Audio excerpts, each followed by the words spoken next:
Amis de la plume et du papier, bonjour. Le PRD, ça passe ou ça casse, s'exclame ce matin le quotidien Maison Plurielle à sa manchette dans le cadre des communales prochaines. Le Canard prévient que le parti risque de disparaître. Le sujet intéresse mon confrère et les détails sont à découvrir dans les colonnes du journal. Le Télégramme, quant à lui, constate que la confection des listes de candidatures pour les dites élections est une véritable équation pour les états-majors des partis politiques. Le quotidien La Cloche conclut donc que c'est la course contre la montre. La Sénat pour la réussite de la phase d'enregistrement des candidatures s'affaire. Le meilleur nous apprend quel outil 208 agents pour le traitement et l'étude des dossiers de candidature puisqu'il aura près de 45 000 dossiers de candidature à étudier, informe le matinal. Éducation à présent, c'était attendu et ce matin les canards en font leur chou gras. Les candidats aux divers examens sont fixés sur les dates des examens publics nationaux. Le potentiel, le meilleur, la presse du jour, le Télégramme, le Challenge,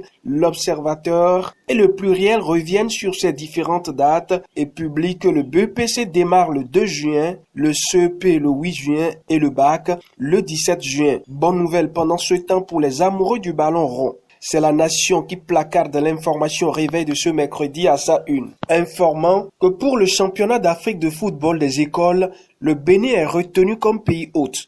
Ceci dans le cadre de la mise en œuvre de la convention de coopération entre la Fédération internationale de football association FIFA. L'actualité internationale retient également les attentions des canards ce matin au pays. La proclamation des résultats définitifs par la Cour constitutionnelle togolaise. Monde Info 7 lance ce matin que la Cour vient de laver l'honneur de l'imprimerie Touné. Pour mon confrère, Agbeyome manque de preuves devant la Cour qui lui cloue le bec. Et le Challenge de conclure que Fort Caracol encore ainsi au sommet de l'État puisque la Cour a validé. Dynamise Info est allé sortir les chiffres qui font caracoler justement Fort et nous apprend que la Cour a déclaré élu Fort Yasengbe avec 77,78% des suffrages. Dans les dernières secondes et pêle-mêle à présent, la baisse du prix de l'essence à la pompe fait dire à mon confrère de Pluriel que Talon tue progressivement le secteur du Paya au Bénin. Potentiel traite également le sujet et confirme que les consommateurs de plus en plus tournés vers les pompes. La prévention du coronavirus ne laisse personne indifférent. L'Observateur nous livre ce matin ce que doivent faire les voyageurs en provenance des pays touchés par l'épidémie.